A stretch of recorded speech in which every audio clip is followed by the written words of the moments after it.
में स्वागत है और हम विश्वास करते हैं कि आज आपका यहाँ बैठना, प्रभु की उपस्थिति के अंदर आना, सब बातें प्रभु की महिमा का कारण होंगी। इस समय हम ध्यान से थोड़ा समय सुने और परमेश्वर के वचनों को पर ध्यान लगाएं, कान लगाएं और आपसे कहना चाहते हैं परमेश्वर आपकी जीवन से बात करेगा। हमारा परमेश्वर अच्छा है, हमारा परमेश्वर भला है, हमारा परमेश्वर हमारे जीवनों के अंतर्गत अद्भुत कार्य करता है। हम इन दिनों के अंतर्गत परमेश्वर के वचनों में से अलग अलग समय अलग अलग बात को देख रहे हैं। आज एक और बात को देखकर प्रभु की महिमा करेंगे। प्रभु यीशु मसीह के समय के अंतर्गत एक घटना घटी। जब यीशु मसीह संसार में था, एक दिन ऐसा हुआ कि उसके पास एक जवान दौड़कर आया और दौड़कर आकर क्या किया, उसने यीशु मसीह को प्रणाम किया, उसके पैर में गिरा और उसके पांव में गिरकर उसकी स्तुति की, उसकी आराधना की और उसने एक सवाल पूछा। क्या सवाल पूछा? उसने यीशु से कहा, हे गुरु, हे स्वामी, अनंत जीवन का वारिस होने के लिए मैं क्या करूं? यीशु ने क्या कहा? यीशु ने कहा कि आज्ञाओं को मान। क्या आज्ञा मान? मैं तुझे बताया, आज्ञाओं को मानना, माता पिता की आज्ञा का पालन करना और परमेश्वर की मुझे छोड़ किसी और ईश्वर करके ना मानना, व्यभिचार ना करना, चोरी ना करना, झूठ ना बोलना, ये सारी बात करना। तो इस व्यक्ति ने क्या कहा? क्या कहा उसने? इनको तो मैं बचपन से मानता है, लड़कपन से, बचपन से मैं मानता है। उसने कहा वेल डन। यीशु ने कहा बहुत अच्छी बात है, आप ये करते हैं, बहुत अच्छी बात है। यीशु ने एक और बात की। यीशु ने कहा कि क्या कर, जो भी जितना भी तेरे पास धन है, क्या कर उसे कंगालों को, गरीबों को क्या कर, गरीबों को बांट दे। और ऐसा लिखा है, ऐसा बताया जाता है घटना के अंतर्गत, ये बात सुनकर के वो बहुत उदास हो गया। ये बात सुनकर के उसके मन में एक उदासी छा गई और वो अपने वहां से यीशु मसीह के पास चला गया, क्योंकि प्रभु के वचन में आगे ऐसा लिखा गया है कि वो बहुत धनी था। या धनी होना, इसका मतलब क्या है? क्या धनी होना गलत है? क्या धनी होना, क्या ये धनी व्यक्ति के बारे में गलती बात है? लेकिन वास्तविकता बात क्या थी? आगे उसी वचन के अंतर्गत आप घर जाकर आप पढ़ेंगे तो ऐसा लिखा है, वो क्या कर रहा था? अपने धन पर भरोसा रख रहा था। उसका भरोसा परमेश्वर पर नहीं था। वो सारी बातें मानता था, अच्छा जीवन जी रहा था, वो झूठ नहीं बोलता था, चोरी नहीं करता था, व्यभिचार नहीं करता, गलत काम नहीं कर रहा था, लेकिन उसके ऊपर उसका भरोसा अभी भी अपने धन पर था, स्वयं पर था। और आज आपसे कहना चाहते प्यारे परमेश्वर के लोगों, आज बहुत से लोग जीवन के अंतर्गत एक उदासी में चल रहे हैं। उनके जीवनों के अंतर्गत उदासी है, उनके जीवन के अंतर्गत उदासी का जीवन वो जी रहे हैं। और उसका कारण क्या है? उसके दो कारण है। नंबर 1, पहला कारण है जो आज संसार के अंदर बहुत से लोग उदास है। शायद आप में से कुछ लोग यहाँ पर हैं, शायद हो सकता है आप में से कुछ लोग उदासी की अवस्था में होंगे, शायद आपके अंदर मन में उदास होंगे। पहला कारण उदासी का संसार में ये है कि वो लोग जीवन में उदास रहते हैं, उदासी उनकी बनी रहती है जो लोग यीशु को ग्रहण नहीं करते हैं। जिनके जीवन में यीशु नहीं है, वो लोग क्या होते हैं? वो जीवन में कभी भी अपने उदासी के स्तर से ऊंचे नहीं उठते हैं। अब उनके जीवन में कभी भी उनकी उदासी मिटती नहीं है, हद वो उदासी की अवस्था में रहते हैं। दूसरे वो लोग जीवन का उदास रहते हैं, यीशु के पास आ तो गए हैं, यीशु को उन्होंने ग्रहण तो कर लिया है, यीशु को उन्होंने अपने जीवन का अंतर्गत स्वीकार तो कर लिया है, लेकिन क्या कर रहे हैं? अभी भी उनका भरोसा यीशु पर नहीं है। और ऐसे लोग क्या होते हैं? उदासी के अंदर होते हैं। आज आपसे कहना चाहते हैं, आप और मैं कौन से कैटेगरी के अंदर हैं? हो सकता है आप में कुछ लोग फर्स्ट कैटेगरी में होंगे, कुछ लोग हो सकता है दूसरी कैटेगरी में होंगे, या हो सकता है कि इनमें से दोनों में से किसी भी कैटेगरी में नहीं होंगे। तीसरे वो लोग, यानी कि तीसरे वो लोग अपने जीवन के अंदर कभी उदास नहीं होते, जो लोग जिन्होंने यीशु का अपने जीवन में ग्रहण किया है, यीशु जिनके जीवन के अंदर है, यीशु जीवन जिनके जीवन का प्रभु है और जो यीशु पर भरोसा रखते हैं। आज की रात आपसे कहना चाहते प्यारे परमेश्वर लोगों, अगर आप में से कोई जन यहाँ उदासी की अवस्था में है, आपसे कहना चाहते अगर आपने यीशु को स्वीकार नहीं किया है, यीशु को अपने जीवन के अंदर आने दें, यीशु आपके जीवन का प्रभु बनने पाए, यीशु मसीह को आप ग्रहण करें, यीशु मसीह आपके जीवन में आ जाए। दूसरे, अगर यीशु को आपने ग्रहण कर लिया है और फिर भी आपने यीशु को ग्रहण तो कर लिया, उसको भरोसा नहीं है, तो आज आपकी रात आपसे कहना चाहते हैं अपने भरोसे को प्रभु बढ़ाए।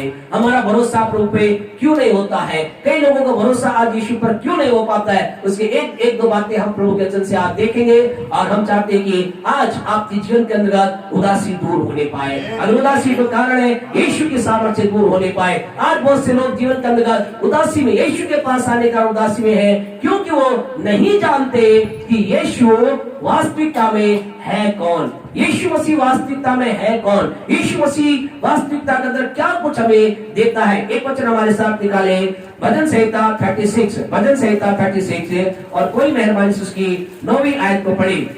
और रात भर हाँ जी, प्रभुता करने के लिए 36 का नहीं, क्योंकि जीवन का सोता, जीवन का सोता तेरे ही पास है, तेरे ही पास है, तेरे प्रकाश के द्वारा, तेरे प्रकाश के द्वारा हम प्रकाश पाएंगे, हम प्रकाश पाएंगे। यहाँ इस वचन पर ध्यान दे, क्या लिखा है, जीवन का सोता तेरे ही पास है। 36:9 को हम देख रहे हैं, वचन 36:9 के अंदर जीवन का सोता तेरे पास है। आज बहुत से लोग यीशु मसीह को ग्रहण करने के बावजूद भी इस बात को नहीं जान पाते हैं वो क्या है, क्या है उसके पास जीवन का सोता है। उर्दू बाइबल के अंदर अगर हम पढ़ेंगे तो उर्दू बाइबल के अंतर्गत परमेश्वर का वचन और भी अच्छा इस प्रकार से कहता है कि जिंदगी का चश्मा तेरे ही पास है। जिंदगी का चश्मा, जीवन का सोता, सोता किसे कहते हैं, सोता मतलब पानी का बहने वाला, मतलब क्या है, सोता मतलब कि जो झरना, जो यहाँ पर जो सोते की बात है,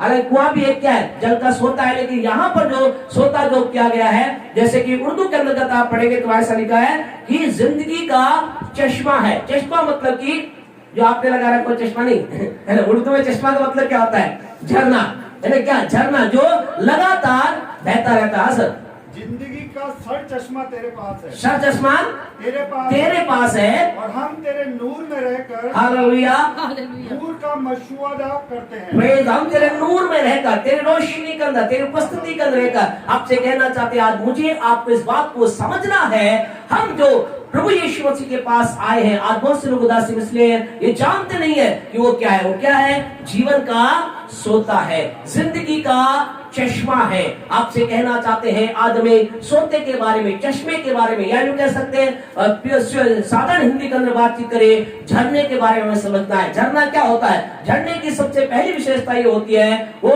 हमेशा क्या करता है, बहता रहता है, रुकता नहीं। झरना किसे कहते हैं, जो लगातार चलता रहता है, लगातार बहता रहता है, उसे हम झरना कहते हैं। सेकंड, झरने की बात जो संसारी झरना होता है, साधारण तौर से झरना क्या होता है, उसमें हमेशा ही फ्रेश वाटर होता है, शुद्ध पानी होता है। कभी किसी ने कहा है कि झरना सड़ रहा है, ऐसा होता है, तालाब सड़ता है ना, नदियां सड़ी हुई होती है, लेकिन झरना कभी भी सड़ता नहीं है, झरना कभी सड़ता नहीं है। कारण क्या है, क्योंकि उसके अंतर्गत फ्रेशनेस हमेशा बनी रहती है, वो लगातार चलता है। और अगर झरने के बारे में और अधिक बात को देखें तो झरने के बारे का तीसरी विशेषता क्या होती है, विशेषता क्या होती है झरने की, तीसरी होती है, ज्यादातर झरना जो होता है वो क्या होता है, ऊपर से गिरता है ना। लोग के देखने आते हैं, हमारे यहाँ भी वो देश विदेश से लोग हमारे भीलवाड़ा डिस्ट्रिक्ट के झरने देख के आते हैं। कौन से, मैनाल झरना है ना, तो बहुत फेमस है, विदेश से बाहर से लोग देखने के लिए आते हैं। और कब ज्यादा उसका क्रेज होता है, जब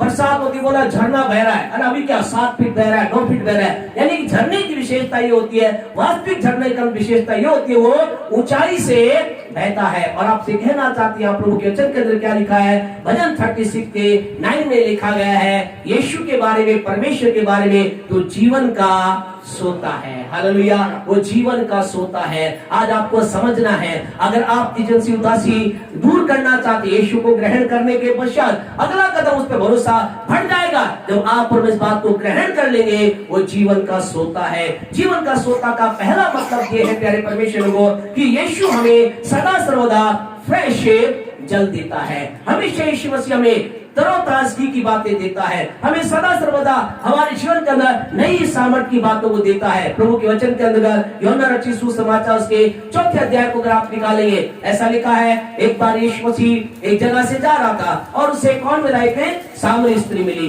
जब यीशु मसीह को सामरी स्त्री मिली, यीशु मसीह ने सामरी स्त्री से बातचीत करना चालू किया और यीशु मसीह ने उससे बातचीत करते करते कहा कि तू यहाँ कुएं पानी भरने आई है, मैं तुझे क्या करूंगा, मैं तुझे पीने के लिए जल दूंगा। उसने कहा तेरे पास तो कोई जल है नहीं। तो यीशु ने क्या कहा, पढ़े 14 वर्ष को, परंतु जो कोई उस जल में से पिएगा, हाँ यीशु कह रहा है जो कोई उस जल में से पिएगा, जो मैं उसे दूंगा, जो को मैं उसे दूंगा, वह फिर अनंत काल तक प्यासा न वो होगा, कभी भी अनंत काल तक प्यासा ना होगा।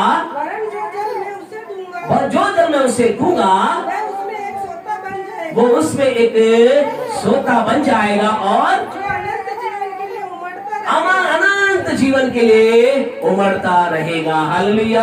आपसे कहना चाहते प्यारे परमेश्वर लोग, जो जीवन का सोता यीशु मसीह है, जब हम उसे पीते हैं, जब हम उसे अपने अंदर लेते हैं, क्या होता है? हमारे अंदर से अनंत जीवन की नदियां बहने लग जाती हैं। हमारे अंदर जब वो आता है, हमारे अंतर्गत वो एक नए जीवन को लेकर आता है। मेरे आपके अंदर जो प्रवेश करता है, क्या करता है? मैं और आप उस जीवन के सोते को यीशु का अपने जन्म में लेकर के क्या करते? अनंत जीवन के, एक नए जीवन के भागीदारी हो जाते हैं। आज की रात आपसे कहना चाहते प्यारे परमेश्वर के लोगों, साधारण शब्दों के अंतर्गत आपको समझाना चाहते हैं, मुझे आपको समझना है।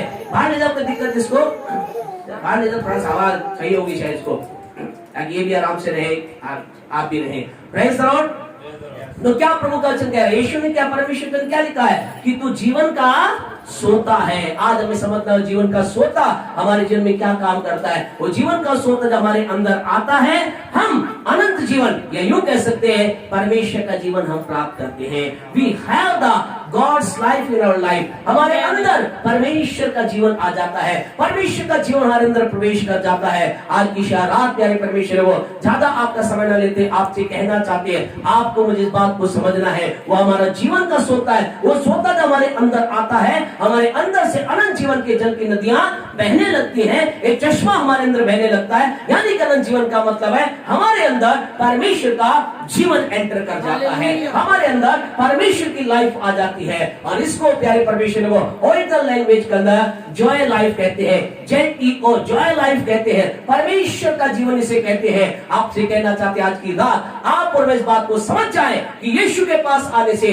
जो कि क्या है, जीवन का सोता है, मुझे आपको क्या मिलता है? मुझे आपको परमेश्वर का जीवन मिलता है। अगर हमारा इस बात को समझ जाए, हम कभी भी निराश ना होंगे, हम कभी भी उदास ना होंगे, हमारी उदासी कभी हमारे अंदर बने ना रहेंगे। और आपसे कहना चाहते हैं, ये परमेश्वर का जीवन का मतलब क्या है? परमेश्वर के जीवन का मतलब क्या है? परमेश्वर के जीवन का मतलब ये है प्यारे परमेश्वर लोगों, कि फिर हम जो कुछ भी करते हैं आशीष को प्राप्त करते हैं। अगर आपके जीवन उसे, जब आपके अंदर परमेश्वर का जीवन है, जब मेरे अंदर परमेश्वर का जीवन है, उसके बाद आप और मैं कुछ भी करें, कैसी परिस्थिति में करें, हमारे विरुद्ध के अंदर कितने भी रुकावटें आ जाएं, हम क्या होंगे? हम आशीष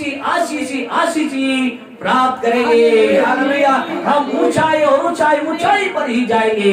आज की रात आपसे कहना चाहते खुदा के लोगों, मुझे आपको समझना है, परमेश्वर या यीशु क्या है? जीवन का सोता है, अर्थात उसके अंदर परमेश्वर का जीवन पाया जाता है। प्रभु के वचन के अंदर एक उदाहरण आपको बताना चाहते हैं, जिसके अंदर परमेश्वर का जीवन था। उत्पत्ति की पुस्तक उसका 31 वर्ष आप निकालेंगे, 31वां अध्याय अगर आप निकालेंगे, वहां पर एक व्यक्ति की घटना है, और उस व्यक्ति का नाम है याकूब नाम का व्यक्ति के जीवन के अंदर कुछ ऐसा हुआ, उसके जीवन के अंदर कुछ ऐसी विपरीत परिस्थिति हुई, लेकिन उसके अंदर क्या था? परमेश्वर का जीवन था। क्या उसका? वहां पढ़े उसकी 7वीं आयत को। फिर भी तुम्हारे पिता ने, हाँ, फिर भी तुम्हारे पिता ने मुझसे छल करके, मुझसे, ध्यान से सुने, यहाँ पर याकूब नाम का व्यक्ति कह रहा है, तुम्हारे पिता ने छल करके मुझसे मेरी मजदूरी को 10 बार बदल दिया। अच्छा रुक जाए मेहरबानी से, 41 को पढ़ेंगे। इसके बाद आपसे कहना चाहते प्यारे परमेश्वर को, यहाँ एक व्यक्ति है जिसका नाम याकूब है। याकूब नाम का व्यक्ति कहीं क्या कर रहा है? काम कर रहा है, मजदूरी कर रहा है। और क्या किया जाता है? एक बार नहीं, 2 बार नहीं, कितनी बार? 10 बार। कितने बार? 10 बार इसकी मजदूरी को बदल दिया जाता है। यानी 10 बार इसके साथ चीटिंग होती है, 10 बार इसके साथ धोखा होता है, धोखे पे धोखा ये खा रहा है। लेकिन क्या हुआ प्यारे परमेश्वर, इसके जीवन के अंदर क्या था? इसकी मुठभेड़ पहले, कुछ समय पहले, कुछ साल पहले क्या हुई थी? इसकी मुठभेड़, इसकी मुलाकात परमेश्वर से हुई थी। इसके अंदर परमेश्वर का जीवन आ गया था। इसकी हानि 10 बार उठाने के प्रयास किया, लेकिन क्या हुआ? पढ़े 41 को मेहरबानी से किसी के। 20 वर्ष तक हाँ जी, मैं तेरे घर में रहा। हाँ, 14 वर्ष तो मैंने तेरी दोनों बेटियों के लिए, हाँ जी, और 6 वर्ष तेरी भेड़ बकरियों के लिए, हाँ, सेवा की। और तूने मेरी मजदूरी को 10 बार बदल डाला।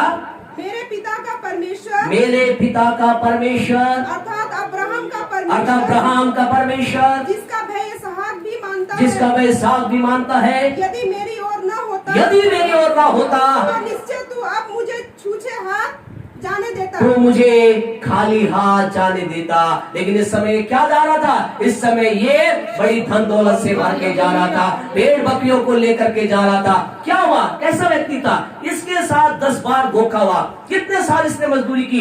20 साल, 20 ईयर, यानी बहुत लंबे समय तक इसने नौकरी की। और नौकरी में क्या मिला? इसे सब 10 बार इसको कोई अच्छा परिणाम नहीं मिला, लेकिन फिर भी क्योंकि इसके अंतर्गत परमेश्वर का जीवन था, He has the joy life, इसके अंदर परमेश्वर का जीवन पाया जाता। क्या क्या? परमेश्वर इसको बढ़ाया, परमेश्वर इसको बढ़ाया, परमेश्वर इसको बढ़ाया।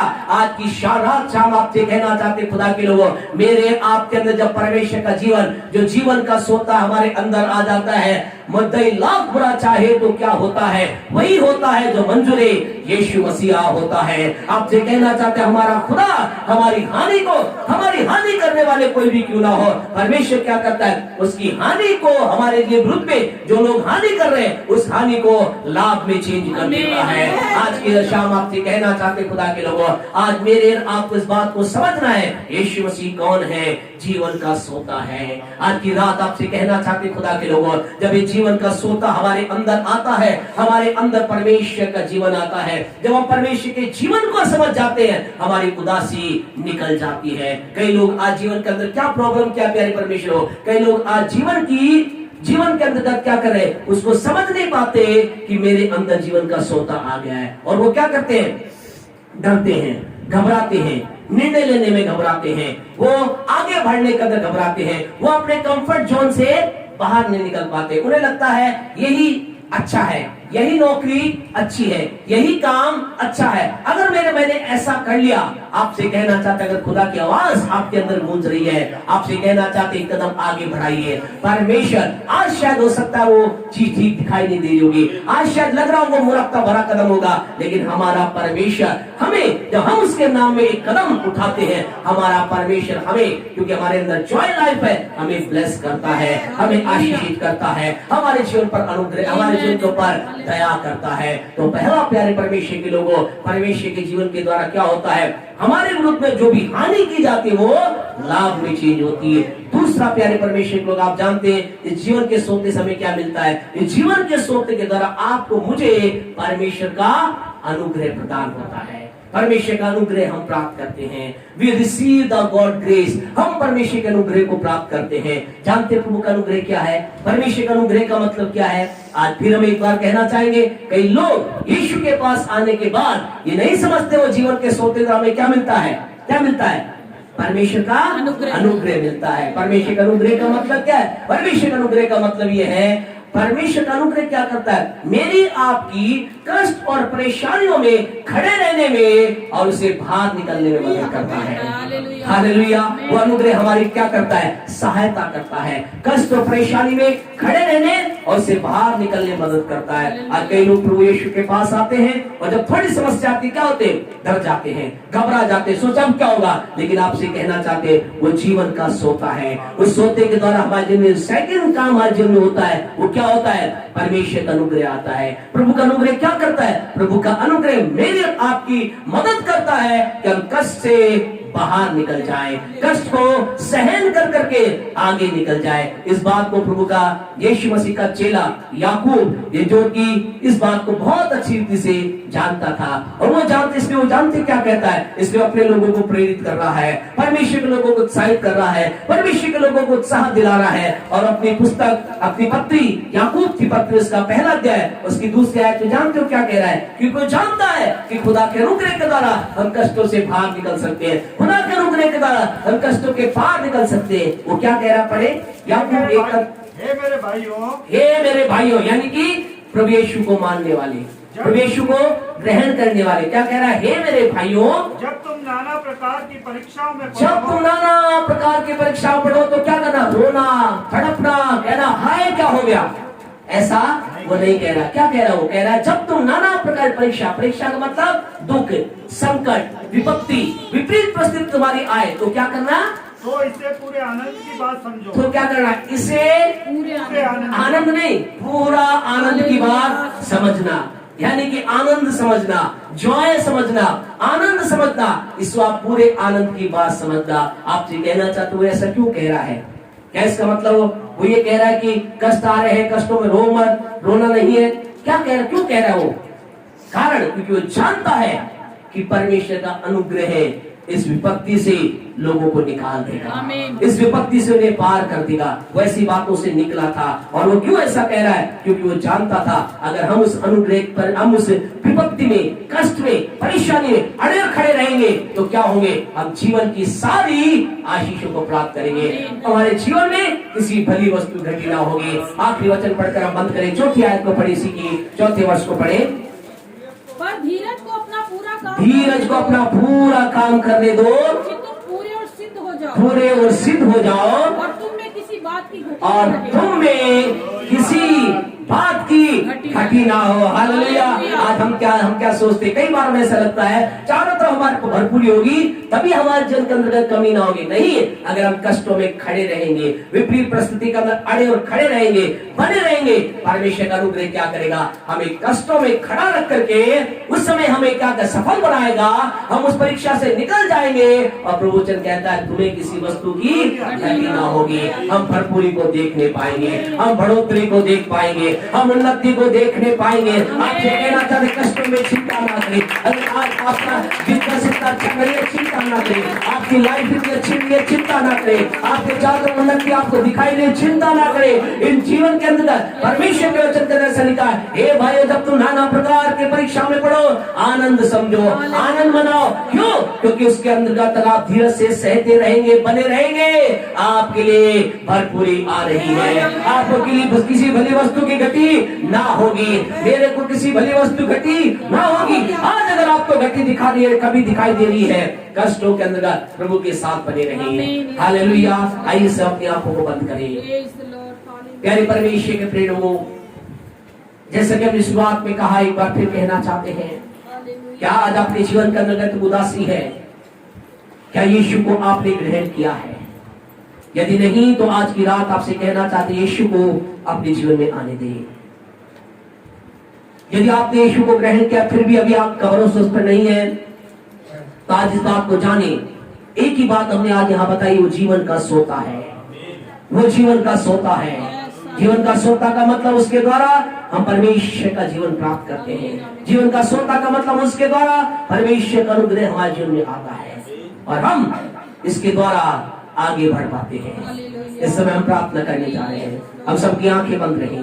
हम चाहते हैं अगर आप अपने जीवन के अंदर कोई उदासी के अंदर है, कष्ट में है, आप परेशानी में है, आपको लग रहा है सर मेरे जीवन में कष्ट है, परेशानी, चिंता है, आपके परिवार में कोई शराब का नशे से पीड़ित होगा, शायद हो सकता है आपके घर के अंदर किसी प्रकार की कोई बीमारी आपका पीछा नहीं छोड़ रही होगी। आज की रात आपसे कहना चाहते हैं परमेश्वर की सामर्थ आपके जीवन के अंतर्गत अद्भुत काम करेगी। परमेश्वर की सामर्थ आपके जीवन के अंतर्गत एक चमत्कार को करेगी। परमेश्वर की सामर्थ आपके जीवन के अंदर बीमारी को निकालेगी, कर्जों को निकालेगी, नशे को निकालेगी। लेकिन अगर आप चाहते हैं आपके लिए प्रार्थना की जाए, अपने सीधे हाथ को जहां कहीं भी आप बैठे हैं, अंदर है, बाहर है, बिल्कुल बाहर है, जहाँ कहीं भी है, हम सबकी आंखें बंद रहे, कोई किसी को ना देखे। आप अंदर कमरे में हो सकते हैं, अपने हाथ को खड़ा करें। हम आपके लिए प्रार्थना करने जा रहे हैं। प्यारे पिता, हम प्रभु यीशु के नाम से आपके पास आते हैं। इस समय प्रभु प्रार्थना करते हैं लोगों के लिए जिन्होंने प्रभु आपको ग्रहण नहीं किया है, वो आपको ग्रहण आज करने पाए। यीशु आपका जीवन के अंदर उतरने पाए। जिन्होंने आपको ग्रहण किया है लेकिन फिर भी आपका पर भरोसा नहीं है, आज की रात इस बात को समझे, आप जीवन का सोता है। प्रभु इसी समय आपकी सामर्थ कई परिवारों से जो परमेश्वर नशे में ग्रसित है, नशे को निकालने पाए। आपकी सामर्थ से नशा निकले, कर्जा निकले, अंधकार की ताकतें निकले। प्रभु इनके घरों में, इनके परिवारों में, इनके काम में आशीष आने पाए। बिटिया रीमा के विशेष धन्यवाद देते हैं जिसके जिन्हें आपने वो साल कंप्लीट होने में क्या आपकी बरकत बिटिया पर होने पाए। यीशु के नाम से मांगते हैं, आमीन। हमारे परमेश्वर का प्रेम, परमेश्वर का अनुग्रह, पवित्र आत्मा की सहभागिता आपसे लेकर यीशु के दूसरे आगमन तक हमारे साथ और संसार के तमाम विश्वासों के साथ बनी रही, आमीन।